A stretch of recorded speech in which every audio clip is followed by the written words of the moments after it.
Hello everybody, welcome to this week's bonus podcast where we are going to be talking about the Corrie Summer of Comedy 2005. And yes, I am putting comedy in inverted commas here because that seems to be the name that's been given to it by fans of the show who don't really look too fondly back on that era. So we're going to be chatting a little bit about what it was like, what the storylines were going on about it. Was it funny? Was it not funny at all? And just kind of playing it out from there. Now, I've been watching this. Gemma hasn't. Gemma's still here. You're going to play a really important role, aren't you? Yep. What are you going to be doing? Asking questions. Gemma's been briefed to ask me questions, otherwise it's just going to be me talking. But Gemma does not watch the classic Coronation Street. I don't blame her. She's too busy with other stuff. I'm not. I seem to just have an infinite amount of time for whatever I fancy. But even I've not been watching it. I mostly listen to it in the shower. So I've got a partial understanding of what went on in the classic Corrie Summer of Comedy 2005. But I've probably only seen about half of it. I just thought it would be interesting. Heard all of it. I've heard all of it, at least. I just thought it would be an interesting idea, and I've known this has been coming for a while, to take a look back at an era of the show that really is not looked too fondly on, watch it for the first time in, 19 years, and say, was it that bad after all? The answer is going to come up soon. So, had you heard of this era beforehand? No. No, I hadn't. Okay, that's fine. That's fine.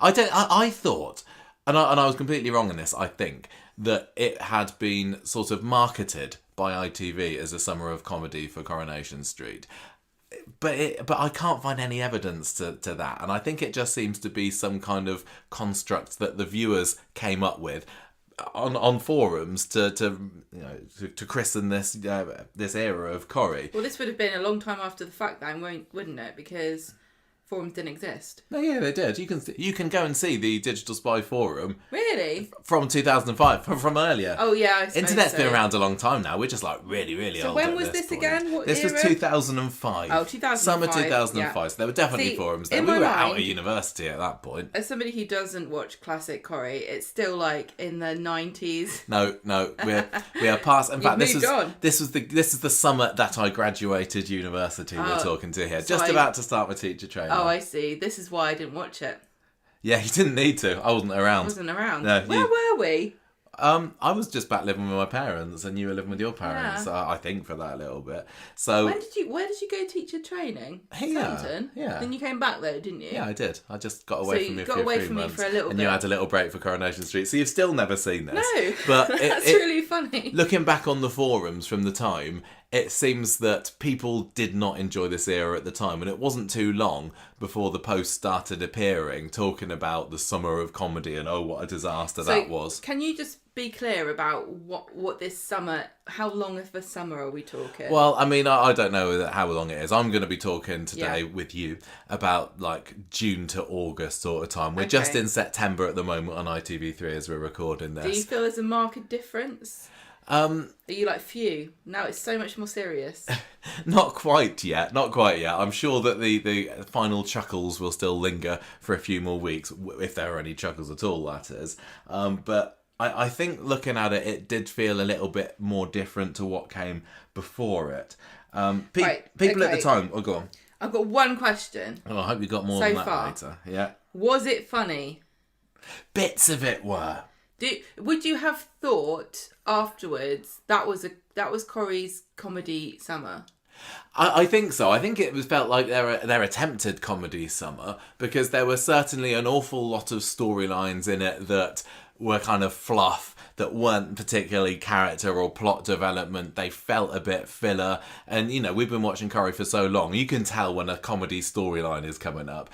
Brian's reconnected with his Italian cousin. Yeah. That's a comedy storyline. Okay, right. And another question I have for you is, what was going on in Coronation Street behind the scenes that would make everyone think that this was kind of like... It feels a bit like a foot off the accelerator kind of a summer, right? Where they were like, okay, we need to buy ourselves some time here, or everything's really too much. Because the thing about this, I don't know what they were doing in the early 2000s as far as production goes, but now, the scripts are written like the stories are coming up with a year before, scripts probably 6 months, and then they film like 2 months. So it's not like they were going, we want the summer off, so we're going to make it this comedic, because this was filmed much before they...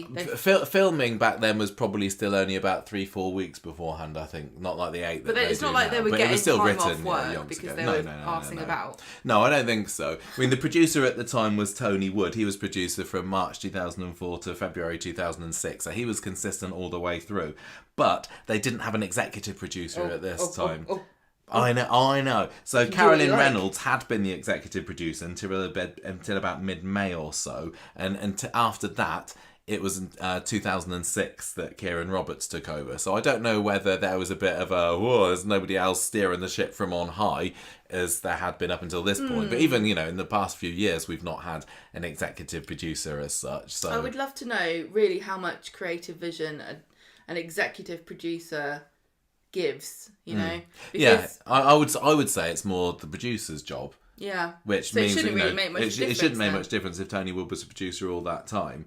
But I mean, Corrie had been doing really, really well. It was in a bit of a golden era, especially 2003. We'd had the Richard Hillman story, which is Corrie's biggest, most explosive, dramatic, and well lauded storyline for a long time. And I do remember 20 years ago, enjoying Coronation Street and thinking, every episode here is gold. This is brilliant. Because there were always, peaks and troughs when you watch Coronation Street. But I was, even back then, thinking, this is still good. When's it gonna have a dip? And just before this summer of comedy, I suppose the main storyline that had been taking up a lot of screen time was the Killer Katy one. So we talked to...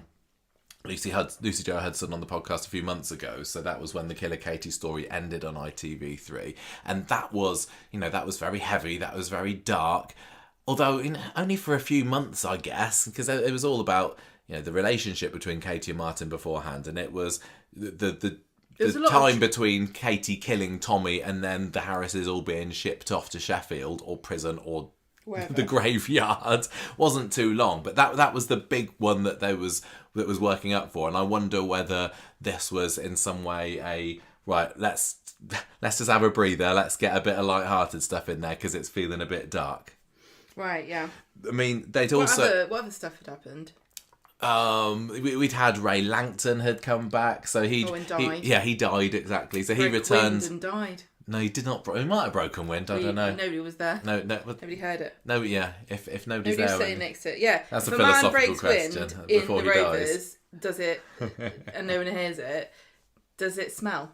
Good point. Don't know. Well, Tracy came back and she sat down next to him, and so she lingered. Go, so. Whoa, what's that smell? Oh, Dad, the stench of death. Oh, no. That was one of the funny things that was just in it recently. Actually, I can't remember whether you remember the scene where Blanche and some of the others, and Norris, I think it was, found Rita in her flat, and they thought that she was dead. You seen that scene? And she's there, like, completely passed out, arm flopping down the side of the sofa. She was just like, I don't think this was the carbon monoxide story, but maybe it was. I can't remember now. If it's been revealed in the following episodes, I haven't caught up with that yet. But yeah, that was hilarious, and I think that was. I can't remember whether that was a Darren Little sketch, maybe. Sketch, right? It's some of what happened in Corrie at that time did come across a little bit as sketches, and Blanche is there saying, "Oh, no wonder you couldn't feel the pulse underneath all that makeup," and that was funny. And as she was going towards her, she was like, "The stench of death." Anyway, I digress. So we had Ray Langton, and I kind of enjoyed that storyline, not too much. I think I probably appreciated it a little bit more in this second rewatch because we'd obviously seen a lot more of the vintage Coronation Street with early Ray Langton in, but it was okay. It was all right. There'd been Sally Webster's affair with Ian Davenport, which again I didn't really enjoy at the time. I think, and I don't enjoy affair storylines at the best of times really, but I think even back then when I was only however old I was, 23, 24, that really wasn't the thing for me. Sally I'd kind of enjoyed over the previous few years being the pushy stage mum, and that was kind of shunted to one side for this Ian Davenport story. He wasn't that engaging a character for me. I suppose I enjoyed it a little bit more this time, but it was feeling either a bit dark or a bit dry, apart from Mel Hutchwright coming along, which was oh my gosh, what's the actor's name? He completely dropped out of my head. Sir Gandalf, you know. Ian McKellen. So he came in, and I think that was about May time, and he was only in it for 10 episodes. I was quite surprised when I was just having a quick look on Corriepedia before recording this episode, because even watching it on the rewatch, it felt like he was in it for a lot longer. But no, it was, you know, a few weeks and it was gone. And I think I enjoyed it at the time. Again, back then I didn't particularly appreciate who Sir Ian McKellen was necessarily. I was never into the Lord of the Rings films, and being able to watch it again, and the relationships between him and Norris and Emily. Obviously, I've got a much greater appreciation for Emily now, having watched some of her old stuff. That really was fantastic. I thought it was funny, and Mel Hutchwright, or Lionel Hipkiss, as he was revealed to be, was a really fun villain, and he was just. The dialogue that was written for him, so much of it was so theatrical and Shakespearean, and he was a really kind of very bitter and sarcastic man that would come out. But that was kind of fun.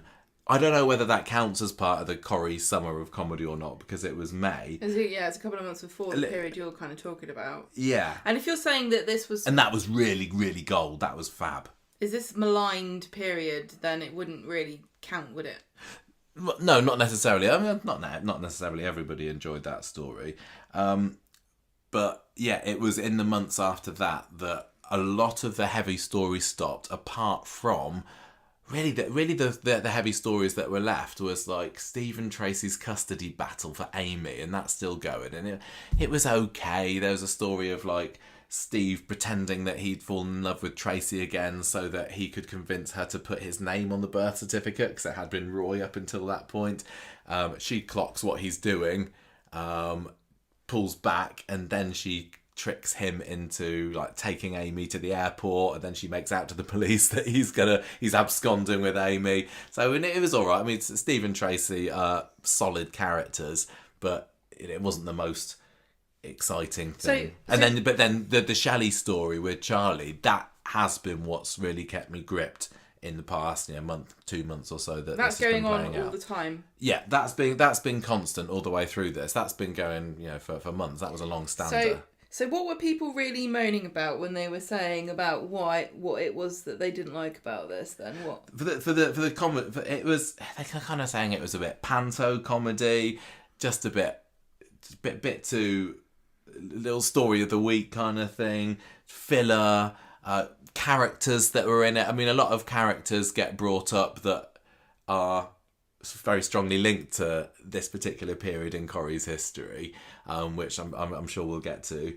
And just okay. It's getting into maybe a bit OTT as well, and some characters, getting up to things that maybe a stretch in credulity. There was one story a bit like that. I mean, there were two big Fred and Ashley stories that went on over the period. One of them, again, was a little bit before the June story, and that was when Fred fell into a hole in the back of Audrey's garden and discovers a little stream underneath there. Now, we've talked about this because we did the John Savardant retrospective earlier on this year, but it was that had completely dropped out of my head. I think quite a lot of the stories that played out over the summer, I didn't have very much memory of watching them. I know I must have watched them. I couldn't tell you, I know exactly what's going to happen next. This water story, the only reason that I knew about it is because we talked about it with Fred. It was quite funny. He falls into a hole in the bottom of Audrey's garden. He then decides that the water that he's fallen into is from St. Weather's Well or something, which is some fantastical, legendary underground spring that I think Roy finds out about or has heard about in his books in the library or on a map or what have you. And Fred decides that it's some pure elixir of life and decides to start selling it, and then he gets into a battle with Audrey, who says, oh no, this is on my land, you shouldn't have anything to do with this. It was a little bit silly, and then the punchline at the end of it is basically sewage. I didn't mind it because I really do enjoy the characters of Fred and Audrey, but I think I would say that was possibly the beginning of the end, or the dip. So that the beginning of the end? Well, the beginning of the end of the golden era that I was talking about earlier. I mean, you can look at the viewing figures from around this time and see that the summer was definitely down. I mean, it was still, I think 11 million or so. I mean, it's huge compared to now, but summers are always down. Yeah, I mean, counterintuitively to me, but if you're in an entertainment business, you know that summer is crap for everything. Books, games, magazines, TV, everything goes down over summer, which is weird because you think people would have more time. But no, they want to spend it with their family. Going outside. What I literally don't understand. I mean, the viewing figures had started a steady decline by that point. Even in 2005, the ratings were about 1 million down from the previous year. They didn't go back up again. I mean, there was the odd little spike here and there, but on the whole, this was the beginning of the downward trend that we are still, 19 years away from it, still in. Yeah, I see. I was looking at the Digital Spy posts about it, just seeing what people thought about it. There was one that I found that was from the end of 2005. There was every couple of years a post will appear saying "Summer of Comedy," and then it's just full of people slagging off the era. So, also theorising about why did it happen, and some of the theories that have come along were that it was filler because certain stories might have been scrapped, right? And I don't know how much truth there is in this. There's no evidence. It's all very much supposition. But there were 2 stories that were earmarked for 2005 that would have, I guess, been quite dramatic, edge of your seat ones that never happened. And one of them was to do with Mad Maya, and one of them was to do with Martin. Now, the Martin one... know about the Martin we know about, because 2005 was the year that the character left the programme. I think it was November sort of time. But we've spoken about this openly many times. He'd been asked to do a story where Martin would fall in love with another young girl, but this time she would be below the age of consent. So it was basically going down a very dodgy area. Long affair with Katy that culminated in the death of half her family. Yeah. And he still, never faced justice for this. So that's one of my personal feelings about why I hate Martin.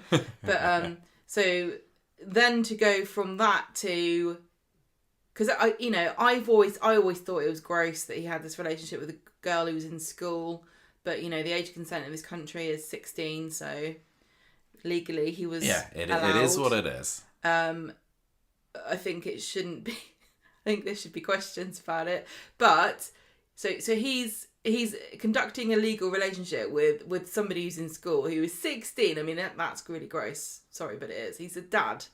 And a dad to somebody who is not much younger than that. I know. So from that, they never made a big fuss about how gross this was, except for the dad of Katy, if I forgot his name. Martin. Oh, no, Tommy. Sorry. Tommy, who was kind of an arsehole.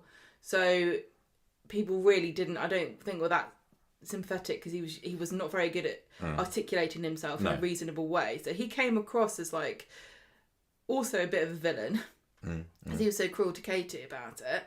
So Martin kind of got off scot-free here, but I think that the actor Sean Wilson was correct in saying that were they to make Martin into what is legally a paedophile, it would have reflected very poorly on his character, but also it would have made him into a predator because the fact that he was going out with Katy, if you want to hand wave it, you can, even though it's gross and I think you're a bit weird. Yeah. It's not illegal, so what can you do about it? If you start going younger than that... Yeah, I found an interview with him from 20 odd years ago, and he said that there wasn't a major fallout at all over the Katy plot. He says, although they were thinking of a different story with a younger girl, and I told them I didn't want to do it, that was a step too far for me. I don't know whether it was a case of Katy was going to again move on to this other girl, or whether the original... Katy? No. That after Katy, Martin would then move on to a younger girl, or whether it was a case of they're originally going to have him dating an underage girl, and he was like, no. And then they said, okay, how about Katie Harris then? And he went for this. Why were they so intent on making him I don't know. a pedo? It's gross. What the hell was going on? I don't know. I do feel bad for him. This is the thing. I know that there have been a few cases, and I'm not really sure how true they are or how publicised they are about other people being asked to do very controversial things that they wouldn't refuse to do. So he's not the only person who's been asked to be part of a controversial storyline. But No. you know, has there ever been someone like this in this soap? What? A pedo? There maybe. I don't think know. one who was, it would have been very dodgy territory to have had a character who was, a goodie. You can say up until that point. I know that we have our issues with Martin, but he was in no way a villain up until this point. Yeah, it doesn't seem like it seems like a really stupid idea. Sean Wilson, I think, was right in this case to say, like, number one, I don't want to do this. I'm going to be the face of paedophilia in Coronation Street. And number two, what are you doing with this character? Because I don't think you get to be the age that Martin is and suddenly start doing what he was doing. I think. I don't really.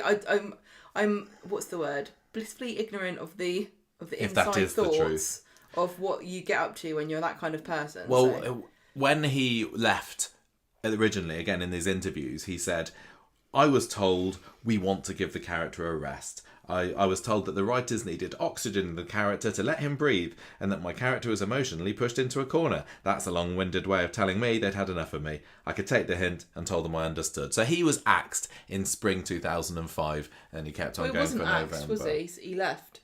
No. He was told we want to give the character a rest. Then he said what? I'm going. Well, that's not being axed then.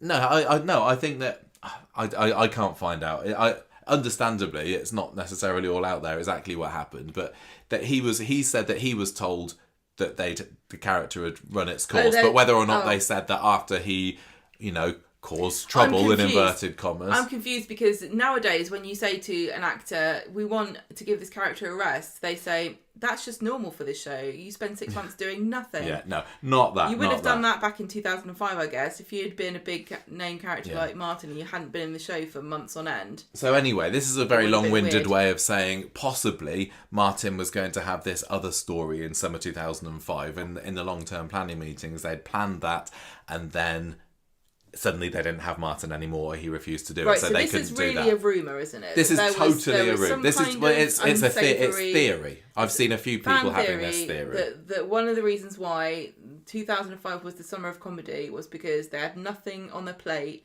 after this gaping hole that the Martin storyline and the Maya storyline. So what was the Maya storyline? Well, we know that she got killed. She didn't get killed off. Excuse me. She got crashed into by a lorry. She's still fine in her car back the previous year, and we've not seen her since. No. And so it's still kind of up in the air about how she is. I don't know whether she's been mentioned at all.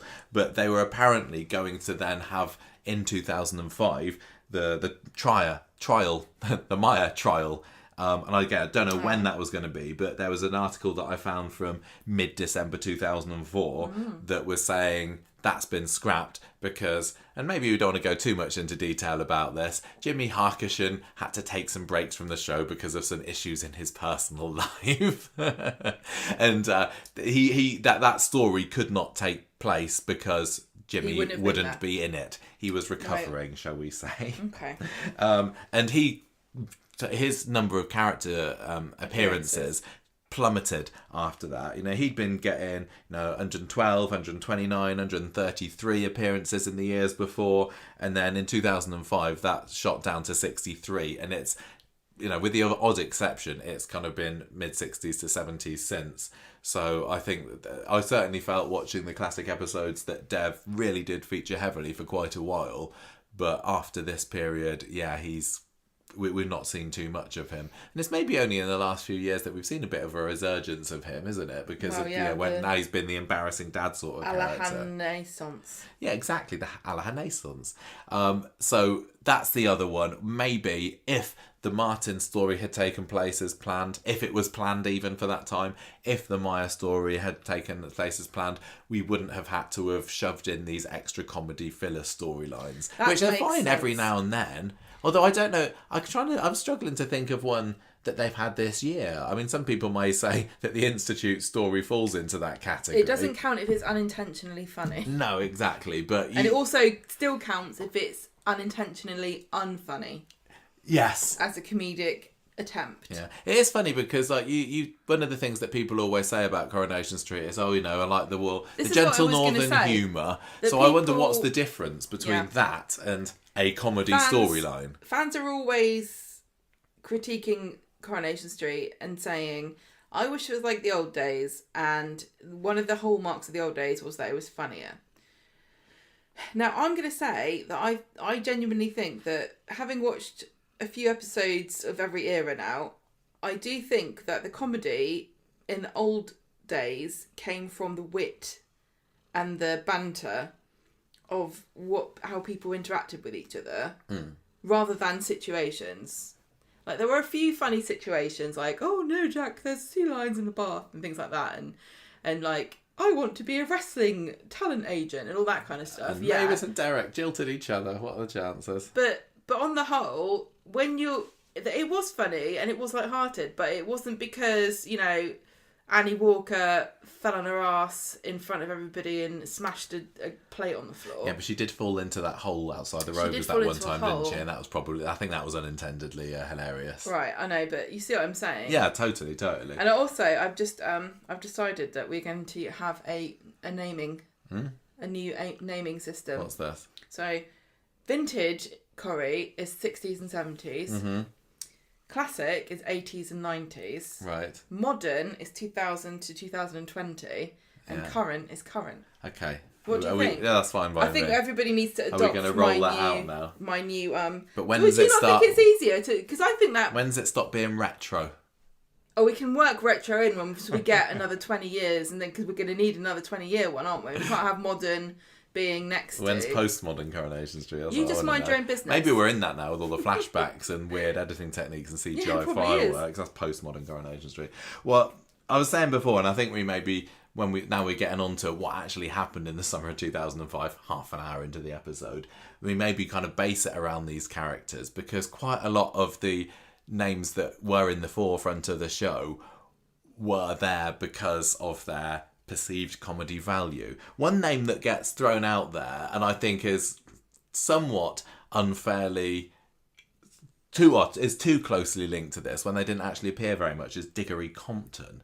So this was Molly's dad. He was the baker. He didn't have too many episodes in total. He lasted 2 years? I can't remember. He was like big. He was like the butcher. Big glasses. Eric Potts played him. He was a comedy character that was kind of the mirror of John Savedant's character, Fred Elliott. Yeah. So he was the butcher and he was the baker. Yeah. So they were similar in that they were both buffoonish, portly men who. Yeah, but I think yes, you're right. But I think that Diggory came across as being a bit too obnoxious. Yeah, he wasn't likable. He was like the evil twin. Yeah, he was still supposed to be funny, but he laughed at him. Yeah, but also when he like joined the street, he'd be like purposefully trying to steal customers away from Dev or Fred or the characters that we love, or the Rovers, like going in there with his flowered baps trying to tempt people away. And it's like, hang on a minute, what are you doing muscling in on our turf? And that was exactly what the characters at the time were saying to him, and they were all a bit annoyed by him. I think the viewers were a bit annoyed by him, and with the big milk bottle glasses and his rotund stature, he was purposely put there as a bit of an oddball. He was 100% a caricaturish character, but they just didn't really have all of the right writing for him. Now, Eric Potts is he's a comedy performer. He's sort of big on the panto circuits, isn't he? We saw him in panto a few years ago, but the character just didn't particularly work. But as I said, he didn't appear too much in the summer of 2005. He was only in it for about 4 or 5 episodes in the course of June, July, August. But because that era, you get lots of characters that are thrown in at that point, or we got characters like Jesse and Joanne Jackson, the twins at the factories. There's quite a few that you so strongly linked to that time. He, I think, unfairly gets caught up in the whole summer of 2005. Makes sense. And in fact, the one scene that I particularly remember that took place over the summer, I kind of enjoyed, and this was as part of Ashley and Fred's boxing storyline, where at the beginning, Fred was the one who was supposed to be squaring off against Maddox, the dad. Mad Dog. No, Mad Dog was the son. Oh damn. The dad was the one who was going up against Fred first, and then there's a scene where Fred and Diggory having a sparring match, like a practice box in the garden of number number 4.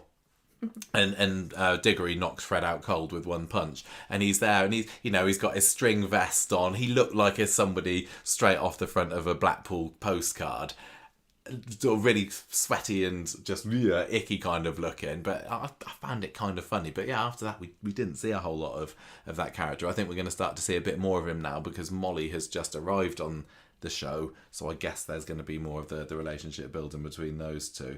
But yeah, Jesse and Joanne Jackson, characters that came in, stayed around for a few years, buggered off again, and didn't really do much. Now, what would you say, because you did watch some of them, from a complete no preparation, what was your memories of those two?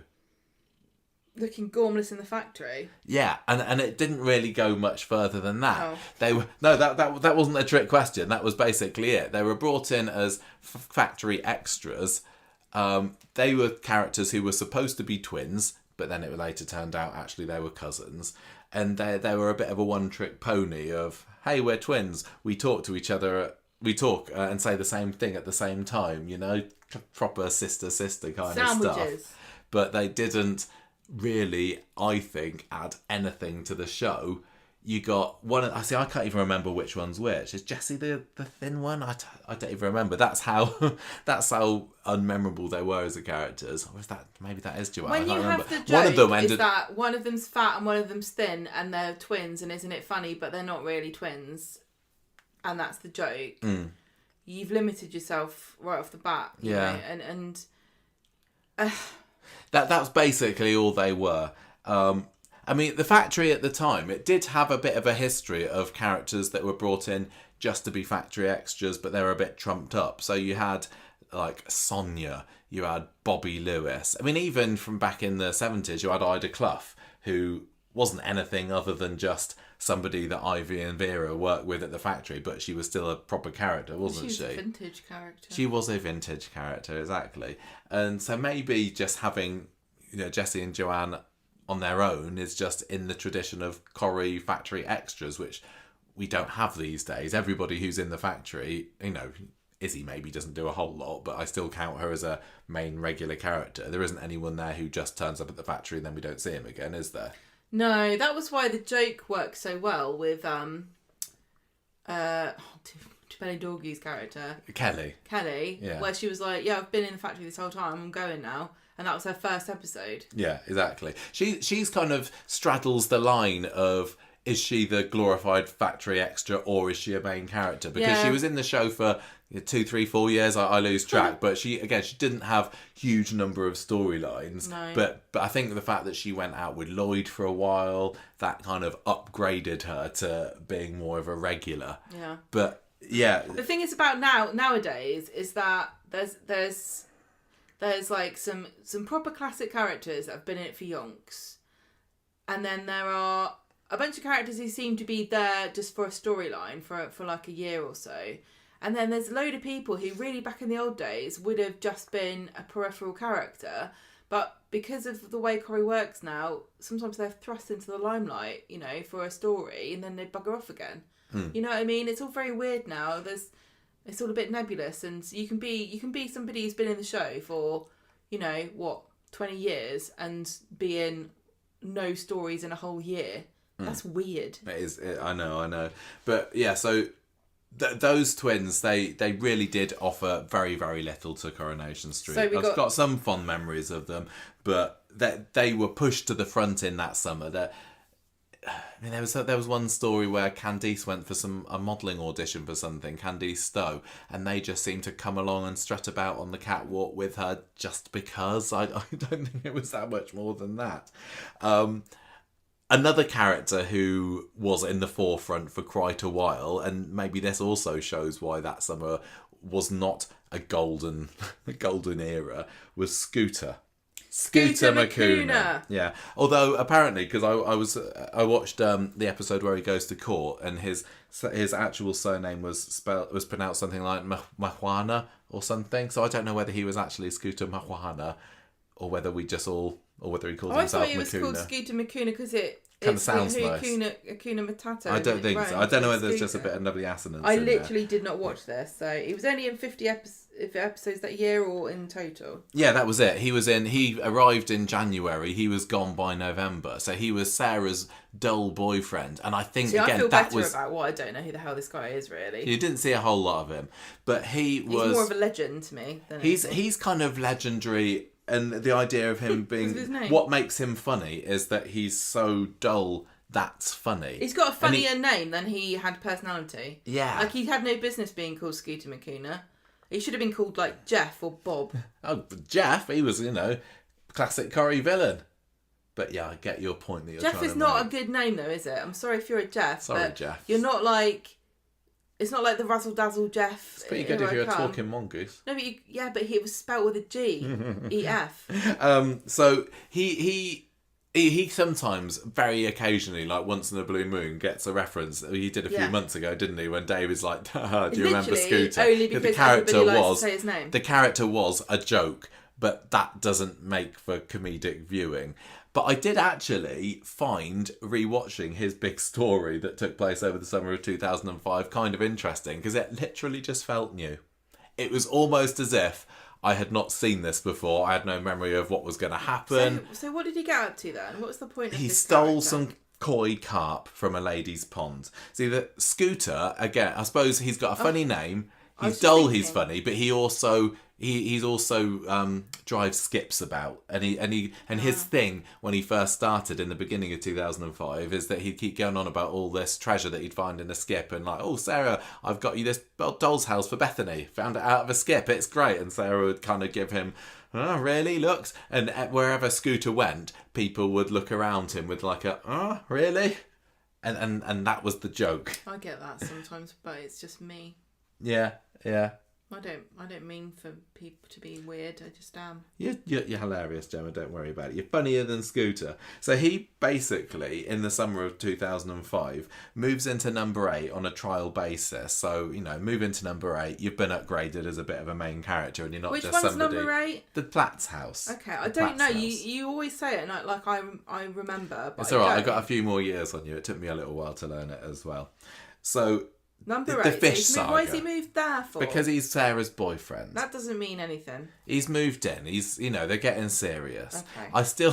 I didn't particularly, in some ways. They should have charged him rent. It wouldn't be in the problem they're in now. If you look at the story, if you look at the boyfriends that Sarah has had since, bit of stability with Scooter, not necessarily a bad thing. That's why she ran He's screaming not a drug from him. dealer. He's not a gangster. That's why she He's didn't not last 5 minutes. He's not Gary Wynn's ass.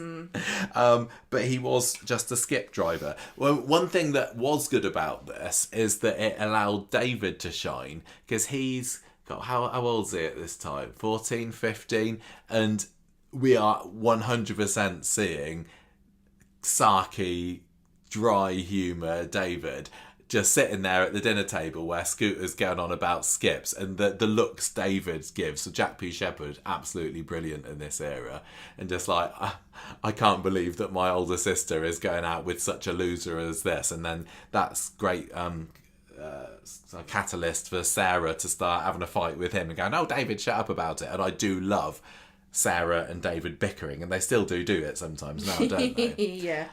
So the fish saga basically was that he was delivering his skip to a woman one day, and she's this kind of posh woman who's also a little bit racist, it seems like, because he comes to the door and she's a bit of a Hyacinth Bouquet type, and she's kind of like, oh my gosh, yes, take the skip round the back, go away, I don't want anything to do with you. And he goes round her back garden, finds our koi carp pond, takes a look at them and sees that the fish are looking a bit sad, goes back home and tells everybody, these fish, they got, I don't know, Dropsy. Fin rot or whatever, and I'm gonna rescue them. And he tries to tell the woman about it. She's not interested. She just wants to get rid of him. So he convinces Sarah to do a bit of a heist to go and take some water from the pond, pH test it, I think it was, and find out just what terrible situation these koi carp are living in.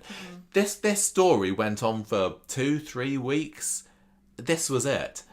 So there's a scene where they're kind of got dark glasses and baseball caps on, looking over the fence. Yeah. Like the neighbour from Home Improvement, scuttling over there. Then a neighbour, and then they go back another time in the middle of the night to actually rescue these fish, store them in his skip. And the woman's neighbour comes and says, Gerald, there's neighbours in the garden, quick, phone the police. He gets arrested. He goes to trial, all because he's stolen somebody's fish. It's a little bit like, what was it that we were watching? Brassic. They have a similar. It's not a million miles away from the story in that early episode. They stole of that Brassic. idea I think from they Coronation Street. They went, this summer of comedy that nobody liked is the perfect place to poach stories from. Exactly. So this day of his trial comes. He's got this long, boring speech that he's preparing to try and defend why he thought it was a good idea to steal these women's fish. The trial comes, and the judge there or the magistrate is just like, I don't get paid enough for this. Do magistrates get paid? I can't remember. I don't think you do, because I looked into it and I was like, well, oh yeah, you did, didn't you? I'm not going to bother. And she's like, I can't. He says, I did it for the fish. And she says, I did it for the fish. Sounds like your epitaph. So she's, again, one of these characters that's, hey, everybody, let's just roll our eyes at how pathetic Scooter is. And one thing that was kind of funny from it was then Gail is Scooter's character witness, even though Gail is incredibly exasperated of him and Sarah having him as a boyfriend. And the magistrate's like, well, hang on a minute, aren't you Gail Hillman? Didn't you marry a serial killer? Well, your skills of judgment I call into question. And yeah, that was personal.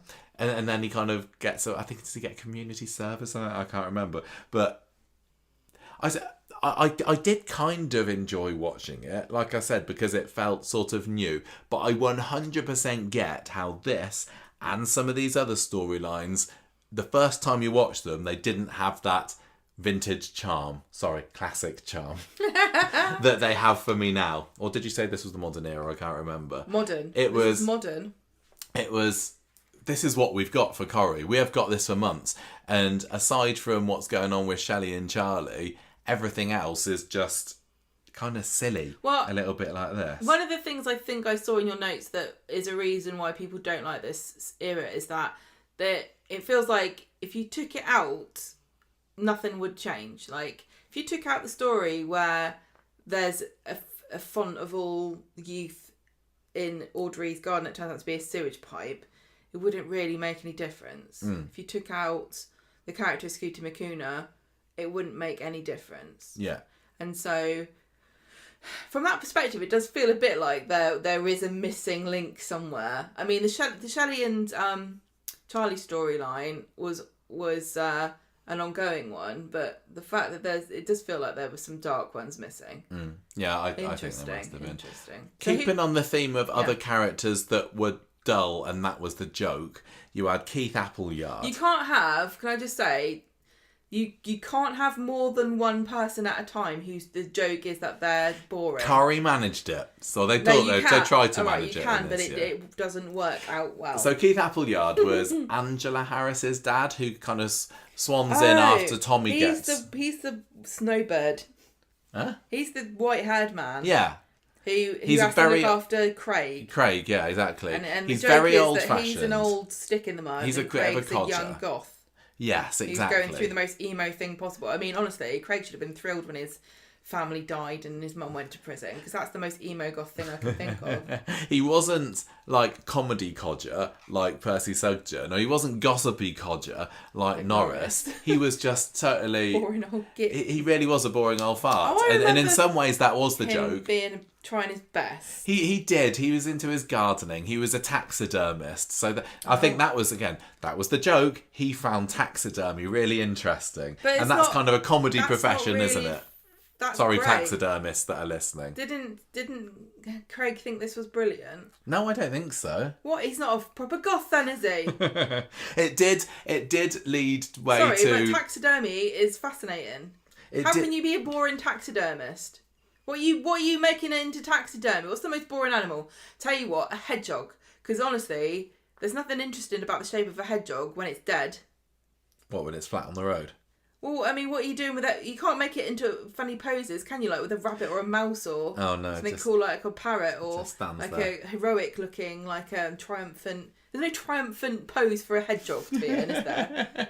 It's either standing there or roll into a ball, and that's the opposite of triumphant. Or just being I'm just chilling. Well, the taxidermy element of his character. I suppose the other thing, he's also been. I'll go back to that in a minute. He's also been dating Audrey for a little bit recently, and he's been. Surprised he didn't die to taxidermy her. I know she's still going, isn't she? He's been taking her out to dinner, but he's wanted to get the early bird special. So, and then there was one story where thrifty. He's thrifty. Well, that's he's not dull. clean, He's thrifty. He's a taxidermist. But the taxidermy bit did lead to the beginning of a kind of funny storyline for Sean, and I'm going to go on record and say I have enjoyed the Sean stuff over this summer, but I've always been a bit of a Sean fan anyway. Yeah. And this was early Sean. I think I can't remember that it was 2002, 2003 he first appeared. Or maybe it was 2004 even. But this is certainly feeling like his first big year. And he's everywhere. To me, that's not much of a problem. But I get that he's not the most popular of characters. Although, looking on the Digital Spy forums, there were quite a few people there saying at the time, oh, Sean's a breath of fresh air, actually. Sean's the only thing that's actually been funny about it. And I think that maybe the joke's just worn thin of that Sean is an outrageously camp knicker stitcher from number 11. Whereas I still enjoy that part of him. So maybe it's because at the time there wasn't a great deal of representation, certainly not on Coronation Street. Oh, no. And really, honestly, Sean is still the only camp gay man in Corrie. Yeah, he's always enough. Has been. Don't need any more. There's never been anyone else. There's never been another camp rival, has there? I don't think so. If there was, it must be something only very temporary. Yeah, so he's the storyline for him with how he was linked to Keith and his taxidermy is that Sean goes round to number 6 one time. I'm really intrigued as to how this is going to work. He goes round to number 6 one time and he said, "Oh, I just realised I owed Angela £20 or something. She's in prison now. Can you take it?" And Keith was like, "Oh, no, you take it." And Sean feels bad. Right. And then Keith's going through, he's just got his boot open outside the front of the house and he's got this taxiderm. Is that the word? Well, Sean taxidermied. Sean said stuffed. Of course, Keith, the stick at the bum guy he is, told us the correct term of mounted. Although Sean also later describes it as part of the storyline as intestinally challenged, which was quite funny.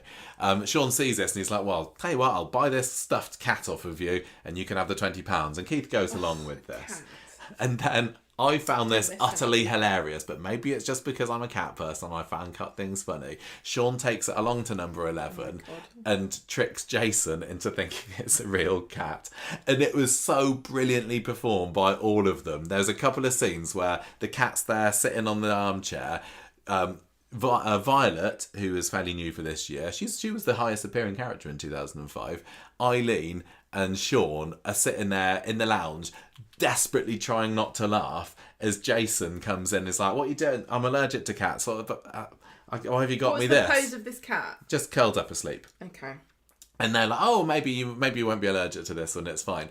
And then he's kind of like, and they kind of tempt him over there to give it a stroke. And just Sue Cleaver, Jenny Platt, absolutely brilliant. Just trying not to laugh at this. And then Jason's like, "Oh, it's dead. And it was really funny. And then they repeat the joke in the factory, and it's still kind of funny there. Sean takes this cat in a box and tells all the factory girls, "Oh, I've got a cat. It's just asleep at the moment." And it basically plays out again with Sally getting tricked by it that time. I found that quite funny. But what that then leads to is, I think before the reveal that it's actually stuffed, I think Fizz maybe calls a vet, and then the vet comes along, and this is Tim the vet, exactly, who's a bit of a charmer that Sean falls for, and then over the course of the summer he has various reasons for going to the vets because he's trying to work out whether Tim's gay or not. So he takes, I think he takes Schmeichel at some point. He takes poor Betty's cat Marmaduke, who ends up getting put to sleep because of something being wrong with it. That was yeah. a brilliant scene. Betty Driver, absolutely perfect. When we saw with Evelyn just last year when Cerberus was put down, she knocked out the park with that performance. Betty Driver, absolutely brilliant, just going to the vet and kind of lifting up the cover when she was allowed some time with Marmaduke. Fantastic. But yeah, I've enjoyed the Sean story. He even tries to get a dog off of the kennels because Kirk and Maria have got kennels at this point, haven't they? And it's a dog called Buster, but he's already told Tim, having found that Tim is a dog fan, that he's got his own dog called Bella Sinead. And so he borrows this dog called Buster, takes it to the Red Wreck and is going, Bella Sinead, Bella Sinead. And then the dog gets run off the lead, runs and escapes. And it's all a bit of a farce, but I really did quite enjoy that. But again, to me, it felt completely fresh because that story had been 100% wiped from my mind. Okay. And again, I get how at the time, if it was wall to wall this and this is what you've got, if that's not what you're into, you're not going to enjoy it. So we got a couple of quite a few fairly nothing characters you mentioned. We got Diggory Compton, we got Jessie and Joanne Jackson, we got Keith Appleyard, we got Scooter McCuna. You had even like Lena Thistlewood, who was this. She sounds like a Harry Potter character. Exactly. You can tell from her name that she's been brought in as a bit of a comedy character. She had 13 episodes in all. She comes in. She's a friend of Blanche's. She's kind of a randy OAP who fancies Ken. That's the joke with her there. And I think, because there had been another character that had been a friend of Blanche's and had moved in the previous year, and I've got a feeling, because she fancied Ken as well, that this Lena was created to replace this other character because this other one just stopped appearing. And then here's my new friend Lena. The other one? I can't remember what she was called even. Okay. Blanche's, here's my new friend Lena, and she fancies Ken as well. But she was the one. Do you remember the scene where I can't remember, it was during some wedding or something. She comes into the garage and Tyrone and Maria are at it in the garage office. Do you remember that? And she's like, oh my gosh, I need a brandy. And she kind of cons them out of her into giving her a free MOT and a brandy because she saw them romping away in the garage office. That was kind of the extent of that character. There's a bit of a funny scene where another comedy storyline. Is it a comedy storyline? I don't know. It wouldn't be these days, but Blanche needs a hip replacement. But back then, that was a comedy story, especially because she needed to go to Poland for it. A Polish hip. And yeah, exactly. And there's a story where she and Lena are at the on a laptop at the lounge of Number One, looking up. I can't remember what, but they end up finding pole dancers online, basically. I can't remember what the Google search term is, but something to do with poles, and they get pole dancers, and that was kind of funny. But again, that character just felt 100% superfluous. You had who else is there? Yana. I have got a lot more fondness for Yana, honestly, but I think I enjoyed the Yana and Scylla team up. But looking at the forums at the time, they didn't go down well at all. People were fed up. That was kind of encapsulated the whole "this is too OTT." You got a sung bed. You got her working in the chippy with I can't remember what her co-worker was called. The very Chinese guy whose the joke was they didn't understand each other because he didn't speak English. And I don't know whether something like that would fly these days. But I found it kind of funny. And there was one story where, when Blanche gets a hip replacement, she comes back and she's got a mobility scooter. Scylla ends up driving away and goes on a robbing spree on a mobility scooter and ends up driving it into the canal. You know, it was fine on its own, but not along with everything else. But Scylla was in the show for a long time before. She'd been in for a few years before then, so she wasn't brought in just for this. Oh, gosh, I can't remember. She had a good few years in her still after that. So it wasn't like this was like, okay, it's not working then, we're going to have to get rid of her as well. Because... No, but they did bring in Yana to give her a bit of a double act. And I think it worked. Yana, everything that ever went wrong, it went wrong to Scylla. So she's like the straight man. Yeah, straight man in a way, but she was also, she was kind of even slaggier. She was, that she had the lipstick, the long blonde hair. She had the fishnet tights. Or maybe I'm just describing Liz McDonald here, but she was a rough tart. I'm going to say, for Yana. But she just seemed to stand back and watch as all the comedic disasters were happening to Scylla. I think it worked quite well. Just having Yana there with a faggot around while Scylla was fuming about whatever stupid thing that Les had done. So, yeah, for that bit, I have found them really quite funny. But not everybody has. The other story that we just had recently with them was because Les and Scylla are trying to get married, save up to get married so that they can get a load of presents, he goes to the police station and pretends that he's lost an engagement ring, and then he claims one and says, oh yeah, that's my engagement ring, and the officers clearly knows that it's not Les's. Scylla comes in and they all get involved. I've kind of enjoyed it. I think that's been kind of funny. What else have we had? You've got Lloyd down here as somebody who was... Yes, he came in spring 2005, so he was somewhat established before this, and I'm going to say that he's a character that worked. He lasted the course. He was in the show for a decade, which is the same as Les Battersby. He was only in it for a decade, but I always think of Les, being as a bit of more of a classic long-termer, but I think he was in more of a golden era than Lloyd was. Hiring a comedian to play a character, that is obviously another bit of evidence that Corrie wanted to go more down that route. But the thing is, because he was a comedian rather than just an actor who was asked to muck about and be silly, he was really good. And he was great at the sarcasm. He was obviously clever. He just starting to see the great relationship build up between him and Steve. So I've got no problem with Lloyd. I think he's absolutely cracking, and I'm looking forward to seeing the next 10 years play out over the next 5 or 6 on classic Coronation Street. Sally's been good. She's still there's been not that she came out of this affair storyline with Ian, and she's now back into mum mode again. So, which I think is where she's best. I think that she's been fun with Tim, for sure, but I absolutely adored her being the pushy stage mum. And there was a couple of episodes stint where Rosie decides she's a vegetarian, and Sally does the whole thing of, no, you will eat this pork chop, and if you don't eat it now, you can have it for breakfast, and if you don't have it for breakfast, you're having it for tomorrow tea. It was absolutely dreadful, but really, really funny the way they played it.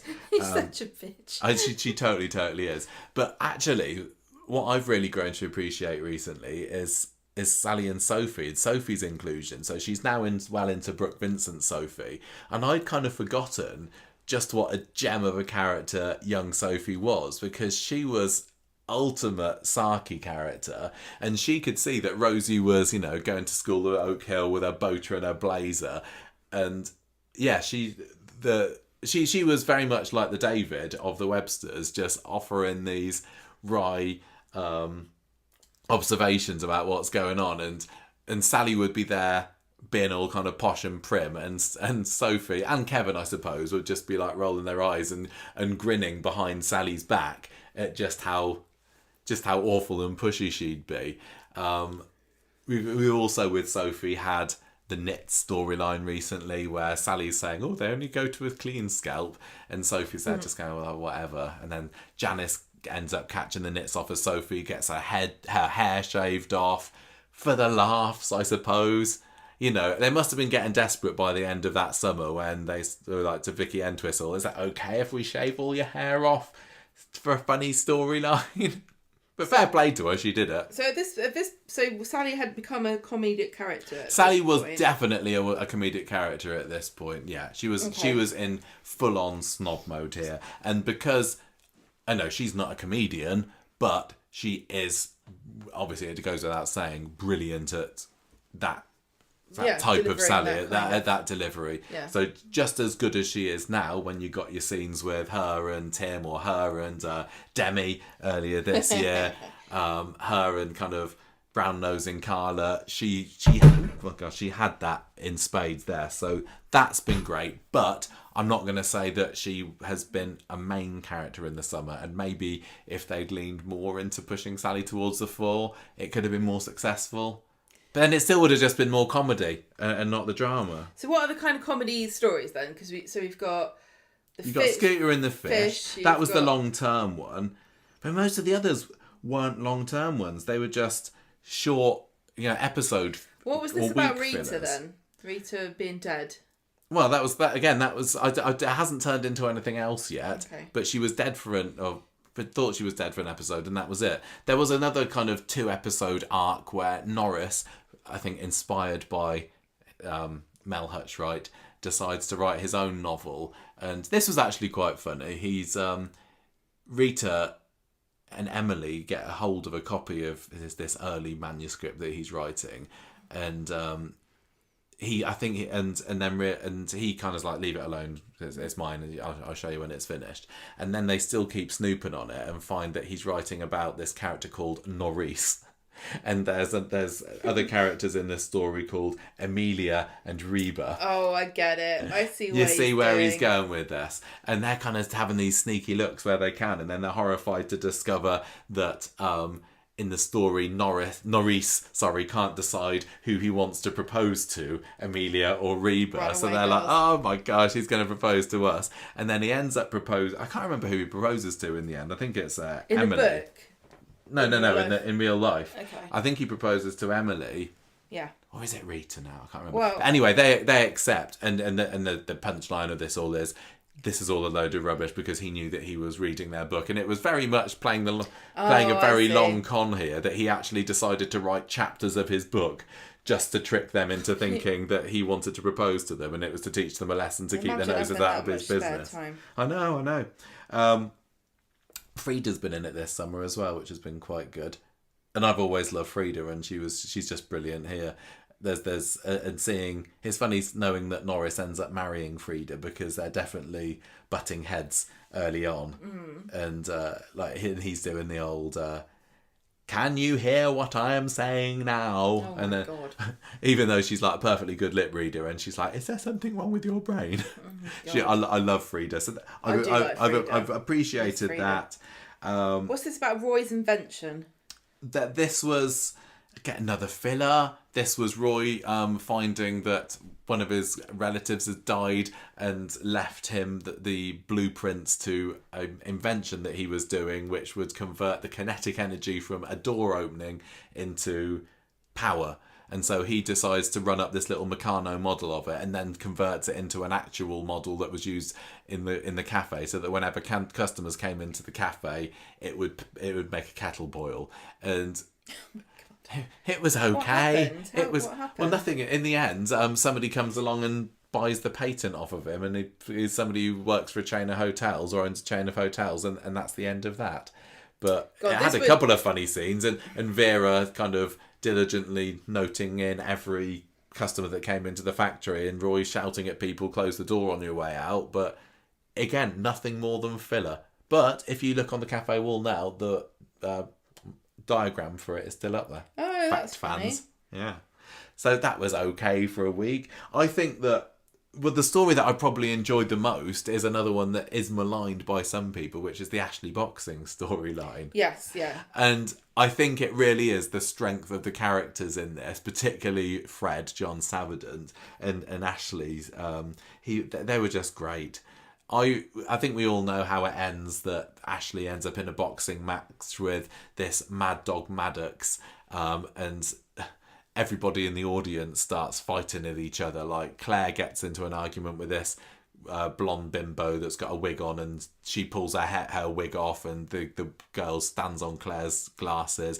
Meanwhile, you got Lloyd, who accidentally insults this big bald tattooed guy in the audience, I think it is. Sally's trying to get somebody to sit down in front of her because she can't see, and the whole audience kind of erupt into this massive rumble. And it was, fair play. They had good 100 people in that scene. You wouldn't get that these days. No. But that worked well, because it was kind of peppered throughout the summer. You had, I appreciated the casting of the Maddoxes, these rival butchers, because you got, I think Eddie Maddox is the dad, and he's very much like Fred. He's this big portly bold guy, and then you got Mad Dog Maddox. I can't remember what the son's name was called, Marvin, and he's got the silly voice like Ashley. It was literally like a copy and paste version of Fred and Ashley changed a little bit, and he riles Ashley up by insulting Claire and saying how ugly she is, and Ashley, who originally didn't want to fight because he is a bit of a pacifist, gets really into this. It was kind of fun, and I think because I knew it would lead to the big boxing scene, I kind of went along with it. I'd forgotten that one thing that Marvin did was speak in rhyme a lot of the time. So you know how you got your sting like a butterfly, float like a butterfly, sting like a bee, da-da-da-da-diddly-dee. You had him going up to Ashley doing all these taunting rhymes. This tiny little bloke with a silly squeaky voice trying to be all hard. I found it funny. Well, it's right up your alley, isn't it? It's right. That was right up my alley. So I think out of all of these kind of big-ish comedy storylines, that was there. As I pretty much remembered how it happened. I very much enjoyed watching it again. That was probably the highlight of the summer of comedy for me. What other big comedic storylines were there then? Were there any other big ones you haven't covered yet? Not really. I mean, there's Bob, who's a character that's brought in to be a boyfriend for Liz, Bob, exactly. Who's he? Okay. He was there for a month or so. I basically tuned out whenever he came on, but the punchline at the end of that was that Liz is invited along to his studio because he's a photographer, and he tries to strap a saddle to her back and get her to pose in a kinky horse outfit, and she's like, screw that for a game of soldiers, not doing that. And then we got, what else was there? There's Vera and Jack and the dogs. Kirk and the dogs. He and Maria inherit the kennels from their parents when they go off to Cyprus, and then there's just scenes of looking after dogs, and isn't that funny? There was a scene with Kirk in the bath with a dog at one point, but not much went on there. Kirk was still funny at that point. Vera and Jack, I was saying that they had a fallout because Vera reads that the more you argue in a couple, the longer life you have. So Jack purposefully winds her up, and then it ends up with her leaving him, and then he has to go and get her back from Blackpool or something. It's just all very much. I think if there had been a few of them amongst normal storylines, it would have been fine. So I totally get how altogether it was a bit of a dud. Placed over the course of like three months. Yeah, everything that we've talked about, apart from those ones that we said before, like the Mel Hutch, right, was over 3 months, and there wasn't much else. And the other big story was Charlie and Shelley. You also had a bit really dark. Yeah, that was a bit, and it wasn't there all the time. You also had a bit with Danny Baldwin having a secret affair with Leanne, who was supposed to be going out with Danny's son Jamie at the time. That's not particularly been interesting to me. I'm kind of glad that it's over, but I am also wary knowing that it doesn't necessarily hit the highs of the very early 2000s again for a little while. I mean, years like 2010, I think I'm right in saying were pretty great, because that was when they had the Cham crash at the end of it. But there was some. But then it also was the year of the Molly and Kevin affair that year. So I'm a bit just a little bit trepidatious, thinking that classic Coronation Street watching, which I have very much enjoyed over the past few years, is going to start to turn into we're into the bit of the dull era. But it is still an era that, because it was not so great at the time, I have forgotten a lot about, so maybe it's going to feel nice and fresh for me. What happened with Tracy and Steve? In this summer? That was just, I said there earlier, they were trying to get custody of Amy. Oh, okay. I said that one. She wants to get engaged. Yeah. So what do you think? Do you think that the comedy in this short summer was objectively any worse than they do now? In some ways it was better. Right. Because there are some characters now that when it's like a Mary story, or when it's even a Brian story sometimes, or a Kirk story, or even sometimes a George story, I'm a bit, here we go again. But I didn't think that was the case back then. I think they've got some really, really talented actors playing all these parts. I really highly rate almost everyone who's a comedic character in Coronation Street, but I just don't think, I don't know what it is, but the writing, do they not have enough time to rehearse it? Does it take a long time? I think we're into the no rehearsals era, even on the classic. Is there no spontaneity built into the schedule because they just don't have time? So therefore, there are going to be less comedy bits. Like, because a lot of the time you can write what you want, but it might fall flat. And then the thing is, I think maybe in the old days, if a joke fell flat when you performed it, you'd come up with something else. But what do you do now? Nothing. You can't do anything about it. You just hope that somebody laughs at home. The comedy in Coronation Street these days, maybe it doesn't mostly revolve around this, but this is how I think of it, is that you have to be as over the top as possible, or just say something that makes you look thick. Because that's what's happened with Gail. Yeah. That was starting really to happen with Deirdre. Well. It's such low-hanging fruit. Really low effort, to write. And I don't like to really slag the writers off, because I think that they do as well as they can. You know, I think the writing's really good on Coronation Street, and some of the, the best writers in telly write for Coronation Street, but they bloody can't seem to do comedic stuff that well anymore, because like you said, it is all just the lowest common denominator. I'm just going to rely on poor Patty Claire, to just enunciate everything and make broad sweeping gestures as she says this to make it sound funny, or like have Kirk come out and say, I don't know what boxer shorts are, and then it turns out he thinks you're talking about shorts in boxes. I can imagine them doing that. Like, what? Kirk used to be funny because the jokes were clever, and he wasn't clever. Yeah. And now it's just like, oh, Kirk doesn't know what a spider web is for some inexplicable reason. Yeah. I think that, it's no surprise that Evelyn these days still gets the nominations and the awards for comedy. And I think that she genuinely is the best that they've got in Corrie at the moment for comedy. Number one, she is an incredibly skilled actress. Number two, she has got years of experience. Number three, whatever she says goes. I can't imagine anyone arguing with her if she said, I've got a better idea for this. Yeah. And number four, sad to say, most of her comedy is just her facial expressions and reactions and the way she delivers the line, not the lines themselves. I don't think you need to write anything funny for Evelyn to make you laugh in a scene. She's a master of the withering put down as well. Well, yeah. She has got, look, she's not quite Dowager Countess, I'm not going to say that there's on her way. Never anything funny written in Coronation Street, because it does make me laugh, and I think there are some funny bits, but I think that if you're going to compare the comedy now to any time in Coronation Street, and like I said before, I do genuinely think that back in the day, Coronation Street characters were wittier and funnier, and they had better banter.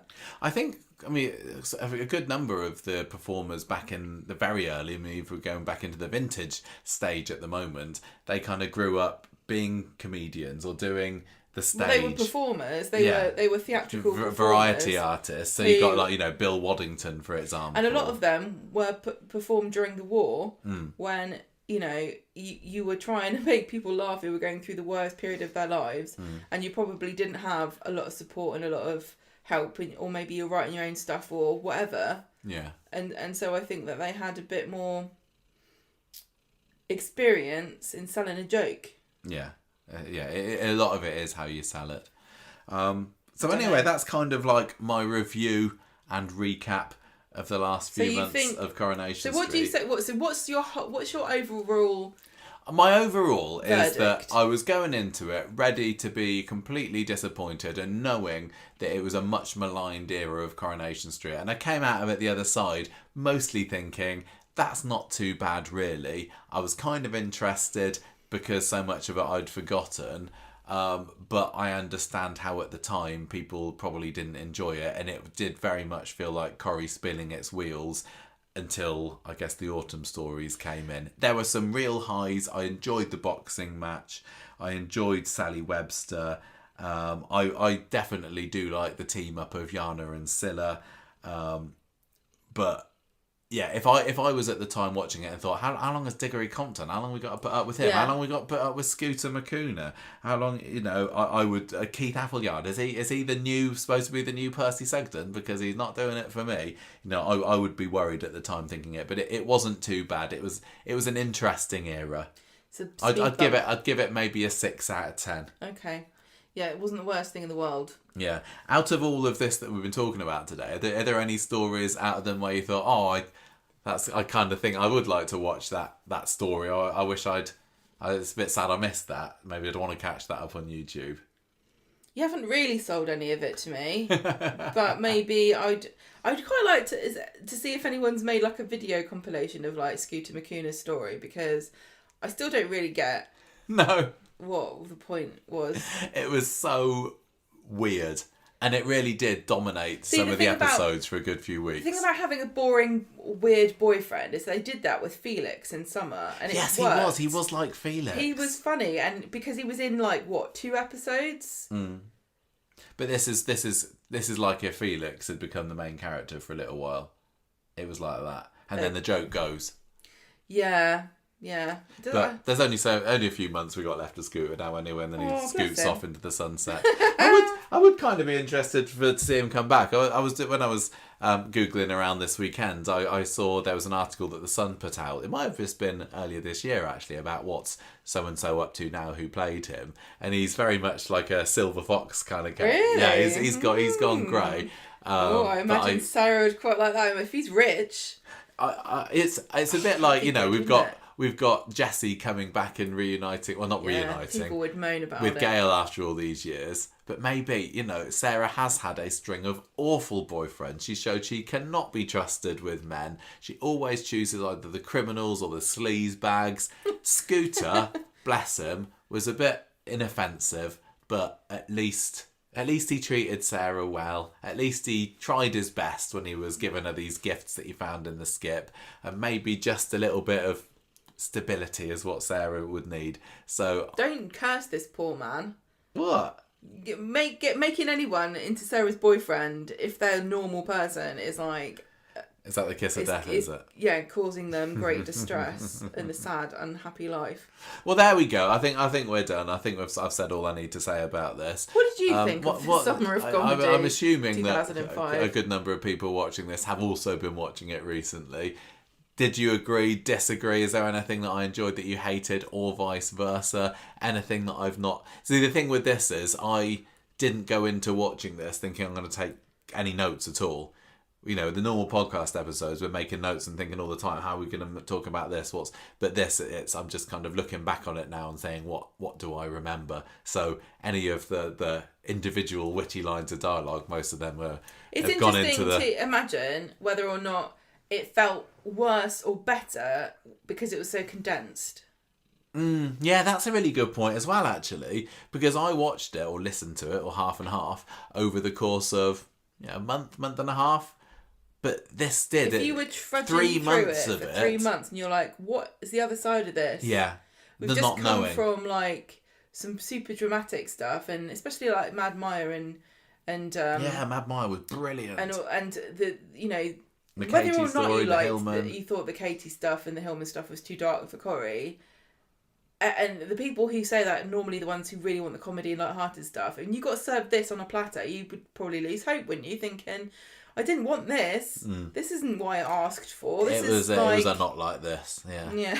It was a not like this. It was a switch in Matrix. Yeah.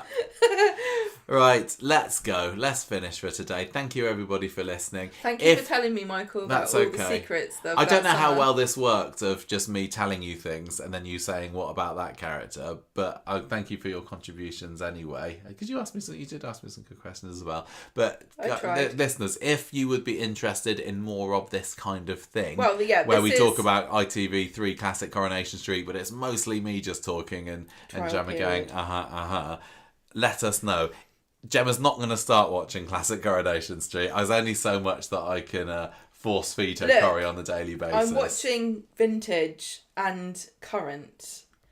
We are watching some vintage Coronation Street, as we know. We're watching bits and bobs that we can salvage. I feel like Scooter McCuna going in a skip, seeing what I can dig out, some treasures from YouTube, because there are some good ones on there. Obviously, you've got the DVD ones as well. So I'm salvaging what I can. Yeah, but it is a time commitment. Although it's better for me now. What I'll find in the morning is in the time it takes me to have a shower, have a shave, clean my teeth, come out, sort the dishwasher out, get dressed and get ready to go to school, I can pretty much fit 2 episodes in there.